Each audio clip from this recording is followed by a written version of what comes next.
नमस्कार दोस्तों, मैं double Sanjeet Kumar learn with Sanjeet पे आपका स्वागत करता हूं। तो दोस्तों, आज हम पढ़ने वाले हैं इम्परेटिव सेंटेंसेस। इसको इम्परेटिव वर्ब भी बोलते हैं, क्योंकि अब वर्ब से कोई सेंटेंस बनाओगे तो इम्परेटिव सेंटेंस ही होगा, है ना। तो हम आज इसको पढ़ेंगे। इसके पहले हम पॉजिटिव वर्ब्स पढ़ चुके हुए हैं। पॉजिटिव वर्ब्स में किससे इस्तेमाल होता है, क्या होता है, क्यों पढ़ते हैं पॉजिटिव वर्ब, सारा चीज़ हम लोग पढ़ चुके हैं। ठीक है, हम उस समय आपको बोले था कि पॉजिटिव वर्ब के पैसिव वॉइस पढ़ेंगे, लेकिन मैं उसको अभी नहीं पढ़ाकर अभी पहले इम्परेटिव वर्ब पढ़ा रहा हूँ। इस वजह से, क्योंकि उसके जो कुछ वर्ब होते हैं जो उसका पैसिव बनेगा वो इम्परेटिव के बेस पे बनेगा। ठीक है, पहले हम इम्परेटिव पढ़ लेंगे। पढ़ने के बाद में अगला जो वीडियोस होंगे वो मिक्स हो जाएगा, क्योंकि उसमें जो पॉजिटिव पढ़ेंगे, पॉजिटिव की वर्ब के जो पढ़ेंगे उसमें हम लोग इम्परेटिव भी हो जाएगा। ठीक है, और आज भी हम इम्परेटिव के पैसिव वॉइस पढ़ लेंगे, ताकि जब आगे पॉजिटिव वर्ब के पैसिव वॉइस पढ़ेंगे तो आपको समझ में आएगा कि कैसे होगा, है ना। क्योंकि इसमें उससे वो उसमें पढ़ाएंगे तो इसमें उसका मिक्स हो जाएगा। तो पहले इसका पैसिव वॉइस जानना बहुत ज़रूरी है। ठीक है, तो चलिए शुरू करते हैं। Imperative sentence. इम्परेटिव सेंटेंस किसको बोलते हैं? इम्परेटिव सेंटेंस बोलिए या इम्परेटिव वर्ब बोलिए। ठीक है दोस्तों, वर्ब। अब क्योंकि ये जो वर्ब है वो वर्ब जब सेंटेंस बनाएगा तो उसी को सेंटेंस बोलेंगे ना, तो हालांकि इम्परेटिव इसको वर्ब भी बोलिए। ठीक है, an imperative sentence is a type of sentence that gives instructions, command और मेक रिक्वेस्ट। इसका मतलब क्या है कि इम्परेटिव सेंटेंस एक ऐसा सेंटेंस है जिस सेंटेंस में आपको कमांड देने के बारे में बात हो, रिक्वेस्ट करने के बात हो, है ना, या फिर इंस्ट्रक्शन के बारे में बात हो, या इस तरह के जो शब्द होते हैं ना वो इम्परेटिव सेंटेंस में आते हैं। इम्परेटिव वर्ब उसी तरह के, अगर अब उस पर हम देखेंगे कि किस किस तरह के वर्ब होते हैं जो इम्परेटिव वर्ब में आते हैं। क्योंकि क्या है, और आगे देखेंगे, it typically begins with a verb. ये क्या होता है ना कि मैक्सिमम केसेस में होता है कि वर्ब से ही शुरू होता है, लेकिन ये ज़रूरी नहीं होता है कि हमेशा, नहीं है कि वो हमेशा वर्ब से शुरू हो, लेकिन वर्ब से शुरू होगा। मैं क्या बोल रहा हूँ आपको, जब मैं सेंटेंस पढ़ूंगा, सेंटेंस दूंगा तो आपको समझ में आएगा। एंड हैज़ ए डायरेक्ट और इनडायरेक्ट ऑब्जेक्ट, माने उसमें कभी ऑब्जेक्ट आपको दिखाई हो सकता है कि दे, और हो सकता है कि ना दिखाई दे, है ना। It is used as following. कहने का मतलब इम्परेटिव सेंटेंस वैसे सेंटेंस होते हैं जिनमें जिस सेंटेंस को आपको पढ़ने से लगेगा कि इस सेंटेंस इंस्ट्रक्शन दे रहा है, या कमांड दे रहा है, या रिक्वेस्ट कर दे रहा है, या प्रपोजल दे रहा है। इस तरह के जो वाक्य, देखिए इसमें कोई आपको स्ट्रक्चर नहीं पढ़ना है, आपको इसमें पढ़ना है कि किस तरह के जो वाक्य बनाते हैं, किस तरह के जो वर्ब होते हैं वो इम्परेटिव सेंटेंस के अंतर्गत आता है। तो एग्जाम्पल हम देखेंगे कि टू गिव कमांड देने, आदेश देने के लिए इम्परेटिव वर्ब में, सेंटेंस में जब हम कमांड देते हैं तो वो जो वाक्य होता है वो इम्परेटिव में आ जाता है। माने जब किसी वाक्य में आदेश छिपा रहता है कि आदेश दे रहे हैं तो वो इम्परेटिव के अंतर्गत में आ जाता है। जैसे एग्जाम्पल में, कम हियर, यहाँ आओ, गो देयर, ठीक है, गो देयर, वहाँ जाओ, इस तरह का। ठीक है, या किसी तरह का ऑर्डर जिसमें लगे कि ना, कि आपको लगे कि उस वाक्य में ऑर्डर दे रहा है। ठीक है, कमांड दे दिया, लिख दिया, या ऑर्डर भी लिख दिया, वो दोनों आपको एक ही होगा, है ना। तो अगर आप आदेश दे रहे हैं किसी शब्द में तो वो इम्परेटिव सेंटेंस के अंतर्गत आता है। दूसरा क्या होता है, टू मेक रिक्वेस्ट। ठीक है, अनुरोध करने के लिए। अगर वाक्य में आपको लगे कि वाक्य पढ़ने से आपको ऐसा लग रहा है कि आप रिक्वेस्ट कर रहे हो, तो भी वो इम्परेटिव सेंटेंस के अंतर्गत आता है। जैसे प्लीज़ फॉरगिव मी, मुझे माफ़ कर दीजिए। ठीक है। तीसरा, टू ऑफर एडवाइस, सलाह देने के लिए। अगर कोई भी वाक्य पढ़ते हैं और उसको पढ़ने से आपको लगे कि वाक्य सलाह दे रहा है किसी को, तो वो भी इम्परेटिव सेंटेंस के अंतर्गत में आएगा। जैसे हेल्प द पुअर पीपल, गरीब लोगों की मदद करो। अब देखिए इसमें क्या है ना, ये तो सलाह दे रहा अगर से, लेकिन पढ़ने से लग रहा है ना कि ये ऑर्डर दे रहा है, गरीब लोगों की मदद करो, है ना। तो आप खाली वाक्य पढ़ने से नहीं, जब आप सब सेंटेंस के समझिएगा तो उसके हिसाब से आपको जो लगेगा कि ये वाक्य सलाह दे रहा है कि वह कमांड दे रहा है, उस हिसाब से वो इम्पेरेटिव सेंटेंस में आएगा। ठीक है, कोई इसमें कन्फ्यूजन की बात नहीं है। टू गिव इंस्ट्रक्शंस, दिशा निर्देश या निर्देश देने के लिए किया जाता है, जैसे गो स्ट्रेट एंड टर्न लेफ्ट ना, सीधे जाओ और बाएं मुड़ जाओ, इस तरह का इंस्ट्रक्शन आप देते हैं। चाहे आप बोलते हैं ना कि जैसे कुछ भी इंस्ट्रक्शन देते हैं कि तुम कल 4 बजे उठना और ये काम करना, तो वो भी इंस्ट्रक्शन है, या उसको कमांड भी बोलिए। ये सब एक दूसरे से संबंधित होता है ना, तो उसमें ज़्यादा परेशान होने की बात नहीं है। ये एक दूसरे से संबंधित होता है, तो उसमें कन्फ्यूज़न नहीं होना, कह रही यार कमांड है कि इंस्ट्रक्शन है कि क्या है, इसमें आपको ज़्यादा कन्फ्यूज़न नहीं होना है। ठीक है, तो चलिए आगे चलते हैं। जैसे टू एक्सप्रेस अर्जेंसी, होता है ना कि यार काम को हमको बहुत जल्दी करना है, तो ज़रूरत दिखाने के लिए भी आपको इम्परेटिव सेंटेंस, अगर ज़रूरत दिखा रहा है कोई वाक्य, तो वो भी इम्परेटिव के अंतर्गत में आ रहा है। जैसे हरी अप, जल्दी करो, ये काम हमको जल्दी करना है, हरी अप ना, do it fast.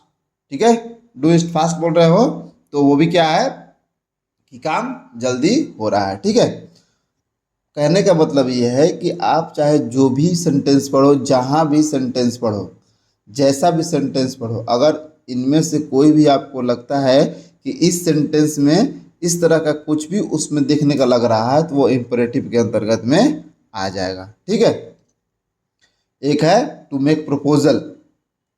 To make proposal, प्रस्ताव रखने के लिए, प्रस्ताव रखते हैं ना, अरे यार चलो आज ये करते हैं ना, चलो लेट्स प्ले फुटबॉल, आज चलो गेंद खेलते हैं, है ना, चलो आज मार्केट चलते हैं, तो इस तरह का प्रपोजल रखते हैं। तो कोई भी वाक्य आप पढ़ते हो और उसमें प्रपोजल रखता है, तो वो भी इम्परेटिव सेंटेंस के अंतर्गत में आएगा। ठीक है, अब हम लोग क्या करेंगे दोस्तों कि हम लोग इसका पैसिव वर्ब पढ़ेंगे। क्या पढ़ेंगे? पैसिव वर्ब पढ़ेंगे। तो हम पढ़ेंगे कमांड के लिए, है ना। तो कमांड में क्या होता है कि कमांड का मतलब क्या है? ऑर्डर। क्या है? ऑर्डर। तो ऑर्डर देने के लिए जब आएगा तो हम लोग इसको किस तरह बनाएंगे? तो ऑर्डर देने के लिए जब बनाएगा तो सिंपल लिख देंगे you are order to come here. ये पैसिव वॉइस में होगा, ये एक्टिव वॉइस में है। अगर एक्टिव वॉइस में कमांड देने के लिए आ रहा है तो, और कमांड का मतलब क्या है कि आप ऑर्डर दे रहे हो, तो अगर ऑर्डर देने के जैसे आ रहा है कम हियर, जैसे फिर बताया मैंने गो देयर, गो देयर, या shut the door, shut the door, दरवाजा बंद कर दो। तो ये सब क्या है? ऑर्डर है। आप ऑर्डर दे रहे हो तो इसको सीधे बनाना है यू आर ऑर्डर्ड। ठीक है, you are asked to come here. ठीक है, और टू कम हियर आप इस दोनों तरीका से किसी तरीका से बना सकते हो, है ना। अब बोल देगा कि Ram shut the door, shut the door. ये कैसे बनेगा? कैसे बनेगा? ये भी तो ऑर्डर दे रहा है ना। इस वाक्य में भी क्या है? ऑर्डर दे रहा है कि राम शट द डोर। तो यहाँ पे क्या है कि कॉमा हो रहा है। ठीक है, तो क्या हो जाएगा? वो यहाँ पे हो जाएगा राम, यहाँ पे भी कॉमा दे देंगे यू आर ऑर्डर्ड। ठीक है, you are ordered to shut the door. इस तरह बना देंगे, है ना। आगे पढ़ते हैं। टू रिक्वेस्ट, रिक्वेस्ट करने के लिए। ठीक है, अब रिक्वेस्ट करने के लिए क्या है कि जो भी वाक्य आएगा, जैसे एक्टिव वॉइस में क्या हो जाएगा? प्लीज फॉरगिव मी, कृपया मुझे माफ कर दीजिए। ठीक है, अब उसका पैसिव कैसे बनेगा? तो यू आर रिक्वेस्टेड, क्योंकि आप रिक्वेस्ट कर रहे हो तो यहाँ पे लग जाएगा यू आर रिक्वेस्टेड टू। देखिए यहाँ पे थोड़ा सा गलत हो गया है दोस्त, यहाँ पे प्लीज फॉरगिव मी है ना, तो you are requested to forgive me. ठीक है, यहाँ पे हो जाएगा forgive me, you are requested to forgive me, ये हो जाएगा। तुम्हें, है ना, तुम्हें हमें माफ़ करने के लिए तुम्हें मुझे माफ़ करने के लिए अनुरोध किया जाता है। हिंदी में ज़्यादा मत दीजिएगा क्योंकि हिंदी उतना आपको अच्छा नहीं दिखेगा। आप केवल एक्टिव टू पैसिव देखिएगा कि कैसे बनता है, ठीक है। दूसरा, टू ऑफर एडवाइस। एडवाइस आप किसी को देते हैं तो भी वो बनता है, कैसे बनता है? जैसे एक्टिव वॉइस में देखिए, हेल्प द पुअर पीपल। आप यहाँ पे क्या करो, आप एडवाइस दे रहे हो, सलाह दे रहे हो, सजेशन दे रहे हो ना। तो क्या बोलते हैं इसको, दो तरीके से बना सकते हैं। एक तो the poor people should be helped, ऐसे बना सकते हैं, the poor people should be helped. एक तो इससे बन जाएगा, है ना, the poor people should be helped. ये एक तरह का फॉर्मेट आप ध्यान में रखना कि जहाँ भी सलाह देने के लिए आ जाए तो आप सीधे पुअर पीपल से आप उसको उठाकर, जैसे राम की मदद करना चाहिए, है ना, तो वहाँ पर हो जाएगा राम शुड बी हेल्प्ड। क्या हो जाएगा, राम शुड बी हेल्प्ड। मैंने बोल दिया, मैंने आपको सलाह दिया कि हेल्प राम, राम की मदद करो, हेल्प राम। तो एक तरह का अगर आपको लग रहा है कि सलाह है तो इसको जब पैसिव वॉइस बनाओगे, जैसे ये एक्टिव वॉइस में है हेल्प राम, हेल्प राम, मैंने आपको सलाह दिया कि हेल्प राम, यार राम का मदद कर दो, ठीक है। तो पैसिव वॉइस में जब बनाओगे तो राम शुड बी हेल्प हो जाएगा, ठीक है। या यू आर एडवाइज्ड और सजेस्टेड, यू आर एडवाइज्ड और suggested to help the poor people. जब ये पुअर पीपल का बनाएंगे तो ठीक है, पुअर यहाँ पर पीपल हो जाएगा, poor people. You are advised और suggested to help the poor people, ठीक है। तो आप दोनों तरीका से बना सकते हैं। तो ये एक तरह का ना आपको स्ट्रक्चर देख लेना है कि जब इस तरह का आएगा, रिक्वेस्ट आएगा, कमांड आएगा, एडवाइस आएगा, तो किस तरह से बनाना है, ठीक है। आगे देखते हैं, टू गिव इंस्ट्रक्शंस। इंस्ट्रक्शन देने के लिए क्या होता है, गो स्ट्रेट एंड टर्न लेफ्ट, ठीक है। अब इसका पैसिव वॉइस में कैसे बनेगा, तो यू आर इंस्ट्रक्टेड, क्योंकि यहाँ पे इंस्ट्रक्शन दे रहा है तो यहाँ पे यू आर इंस्ट्रक्टेड लिख दिया, to go straight and turn left. बहुत आसान है दोस्तों, जो आपको सेंटेंस पढ़ने से लग रहा है कि ऑर्डर दे रहा है तो यू आर ऑर्डर बना दिए, एडवाइस लग रहा है तो यू आर एडवाइस लिख दिए, एडवाइस लिख दिए, ठीक है। प्रपोजल दे रहा है तो यू आर सजेस्टेड लिख दिए, एडवाइस लग रहा है तो अलग अलग टाइप के जब आपको पढ़ने से लगेगा तो उस हिसाब से वो उसमें लग जाएगा ना। अब देखिए यहाँ पे इंस्ट्रक्शन है तो you are instructed to go straight and turn left. उसी तरह अगर अर्जेंसी के बारे में बात कर रहा है कि ऐसा वाक्य पढ़ने से लग रहा है कि वाक्य जल्दी कुछ करने के बारे में बात हो रहा है, जैसे मान लीजिए कि हरी अप लिखा हुआ है तो क्या हो जाएगा, you are urged to hurry up.